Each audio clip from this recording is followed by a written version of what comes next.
महाशिव पुराण के अनुसार विश्वेश्वर ज्योतिर्लिंग और महिमा के प्रसंग पंचक्रोशी की महत्ता का प्रतिपादन। सूत जी कहते हैं, मुनिवरो, अब मैं काशी के विश्वेश्वर नामक ज्योतिर्लिंग का महात्म बताऊंगा, जो महापातकों का भी नाश करने वाला है। तुम लोग सुनो। इस भूतल पर जो कोई भी वस्तु दृष्टिगोचर होती है, वह सच्चिदानंद रूप, निर्विकार एवं सनातन ब्रह्म रूप है। अपने कैबल्य अद्वितीय भाव में ही रमने वाले उन अद्वितीय परमात्मा में कभी एक से दो हो जाने की इच्छा जागृत हुई। फिर वे ही परमात्मा सगुण रूप में प्रकट हो शिव कहलाए। वे शिव ही पुरुष और स्त्री दो रूपों में प्रकट हो गए। उनमें से जो पुरुष था उसका शिव नाम हुआ और जो स्त्री हुई उसे शक्ति कहते हैं। उन चंदानंद स्वरूप शिव और शक्ति ने स्वयं अदृष्ट रहकर स्वभाव से ही दो चेतना प्रकृति और पुरुष की सृष्टि की। मुनिवरो, उन दोनों माता पिताओं को उस समय सामने न देखकर वे दोनों प्रकृति और पुरुष महान संशय में पड़ गए। उस समय त्रिगुण परमात्मा से आकाशवाणी प्रकट हुई, तुम दोनों की तपस्या करनी चाहिए, फिर तुम में से परम उत्तम सृष्टि का विस्तार होगा। वे प्रकृति और पुरुष बोले, प्रभु, शिव तपस्या के लिए तो कोई स्थान है ही नहीं, फिर हम दोनों इस समय कहाँ स्थित होकर आपकी आज्ञा के अनुसार तप करें। तब निर्गुण शिव ने तेज के सारभूत 5 कोश लंबे चौड़े शुभ एवं सुंदर नगर का निर्माण किया, जो उनका अपना ही स्वरूप था। वह सभी आवश्यक उपकरणों से युक्त था। उस नगर का निर्माण करके उन्होंने उन दोनों के लिए भेजा, उन दोनों को वहां भेजा। वह नगर आकाश में पुरुषों के समीप आकर स्थित हो गया। तब पुरुष श्री हरि उस नगर में स्थित हो सृष्टि की कामना से शिव का ध्यान करते हुए बहुत वर्षों तक तप किया। उस समय परिश्रम के कारण उनके शरीर में श्वेत जल की अनेक धाराएं प्रकट हुई, जिससे सारा शून्य आकाश व्याप्त हो गया। वहां दूसरा कुछ भी दिखाई नहीं देता था। उसे देखकर भगवान विष्णु मन ही मन बोल उठे, यह कैसी अद्भुत वस्तु दिखाई देती है। उस समय इस आश्चर्य को देखकर उन्होंने अपना सिर हिलाया, जिससे उन प्रभु के सामने ही उनके एक कान से मणि गिर पड़ी। जहाँ वह मणि गिरी वह स्थान मणिकर्ण का नामक महान तीर्थ हो गया। जब पूर्वोक्त तक जल राशि में वह सारी पंचक्रोशी डूबने और बहने लगी, तब निर्गुण शिव ने शीघ्र ही उसे अपने त्रिशूल के द्वारा धारण किया। फिर विष्णु अपनी पत्नी प्रकृति के साथ वहीं सोए। तब उनकी नाभि से एक कमल प्रकट हुआ और उस कमल ने ब्रह्मा उत्पन्न किए। उनकी उत्पत्ति में भी शंकर का आदेश ही कारण था। तदंतर उन्होंने शिव की आज्ञा पाकर अद्भुत सृष्टि आरंभ की। ब्रह्मा जी ने ब्रह्मांड में 14 भुवन बनाए। ब्रह्मांड का विस्तार महर्षियों ने 50 करोड़ योजन का बताया है। फिर भगवान शिव ने यह सोचा कि ब्रह्मांड के भीतर कर्म पाश से बंधे हुए प्राणी मुझे कैसे प्राप्त कर सकेंगे। यह सोचकर उन्होंने मुक्तिदायिनी पंचक्रोशी को इस जगत में छोड़ दिया। यह पंचक्रोशी काशी लोक में कल्याणदायिनी, कर्म बंधन का नाश करने वाली, ज्ञानदात्री तथा मोक्ष को प्रकाशित करने वाली मानी गई है। अतः मुझे परम प्रिय है। यहाँ स्वयं परमात्मा ने अभिभूक्त लिंग की स्थापना की है। अतः मेरे अंशभूत हरे, तुम्हें कभी इस क्षेत्र का त्याग नहीं करना चाहिए। ऐसा कहकर भगवान हर ने काशीपुरी को स्वयं अपने त्रिशूल से उतारकर मृतलोक के जगत में छोड़ दिया। ब्रह्मा जी का एक दिन पूरा होने पर जब सारे जगत का प्रलय हो जाता है, तब भी निश्चय ही इस काशीपुरी का नाश नहीं होता।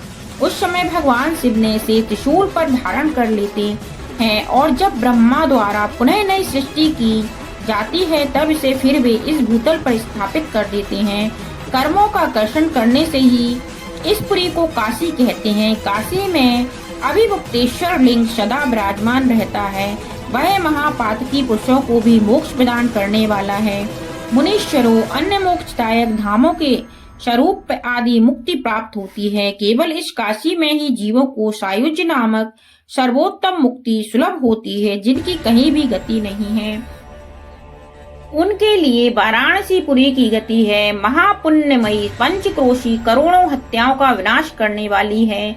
यहाँ समस्त अमरगण भी मरण की इच्छा करते हैं, फिर दूसरे की तो बात ही क्या है। यह शंकर की प्रिय नगरी काशी सदा भोग और मोक्ष प्रदान करने वाली है।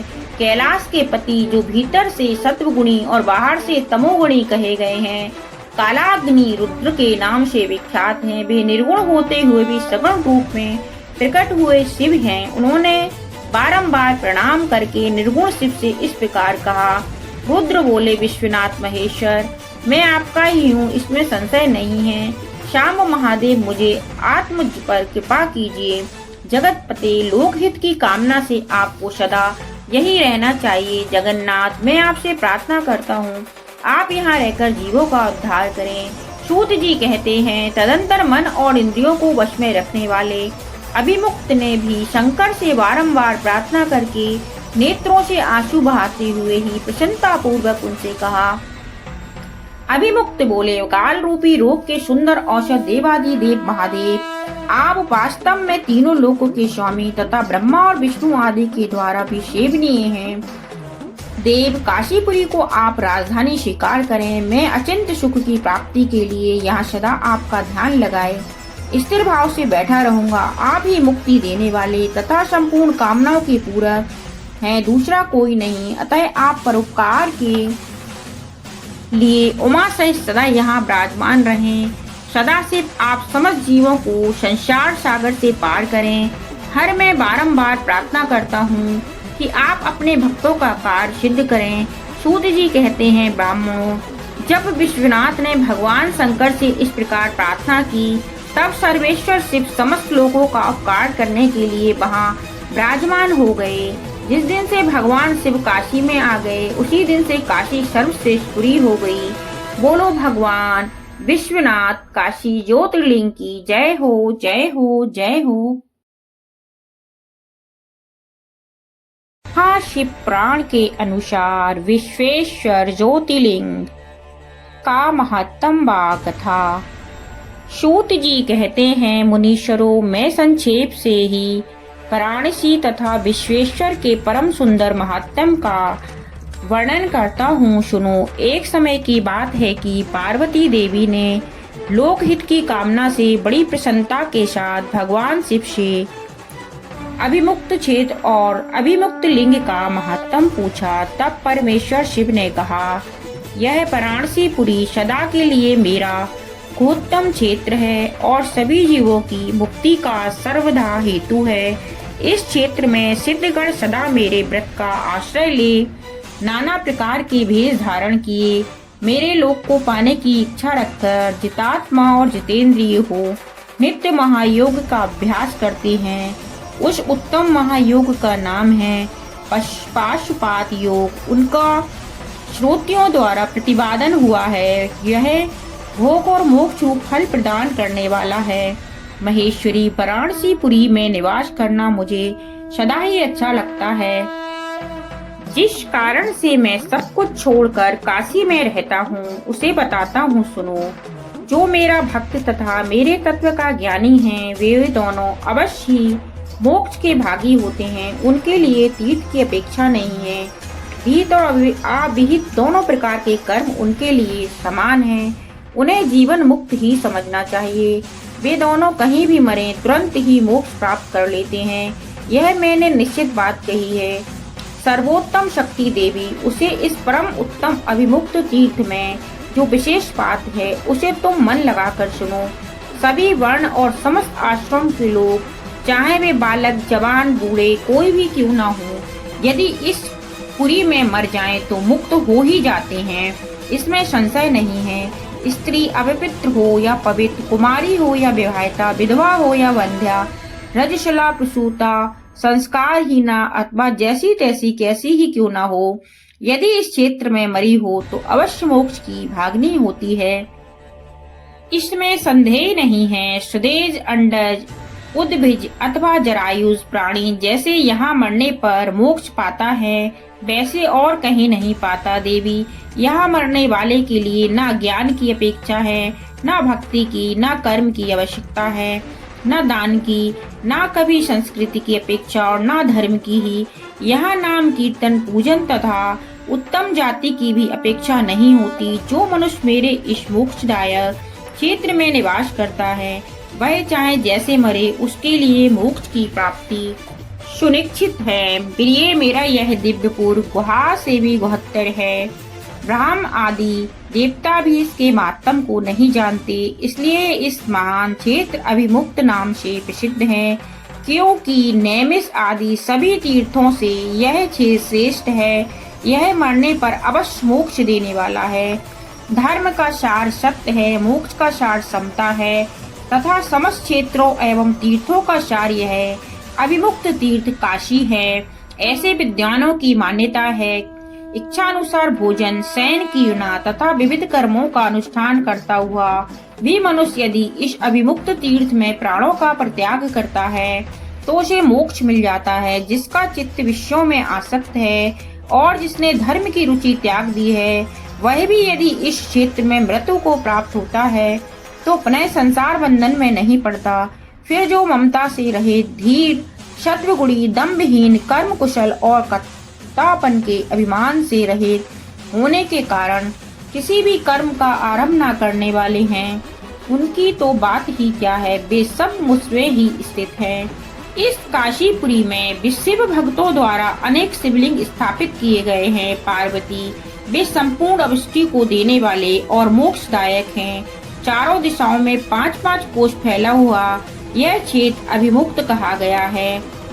यह सब ओर से मोक्षदायक है। जीव को मृत्यु काल में यह क्षेत्र उपलब्ध हो जाए तो उसे अवश्य मोक्ष की प्राप्ति होती है। यदि निष्पाप मनुष्य काशी में मरे तो उसका तत्काल मोक्ष हो जाता है, और जो पापी मनुष्य मरता है वह कार्य व्यूह को प्राप्त होता है। उसे पहले यातना का अनुभव करके ही पीछे मोक्ष की प्राप्ति होती है। सुंदरी जो इस अभिमुक्त क्षेत्र में पातक करता है, वह हजारों वर्ष तक धैर्य यातना पाकर पाप का फल भोगने के पश्चात ही मोक्ष पाता है। शतकोटि कल्पों में भी अपने किए हुए कर्म का क्षय नहीं होता। जीव को अपने द्वारा किए गए शुभाशुभ कर्म का फल अवश्य ही भोगना पड़ता है।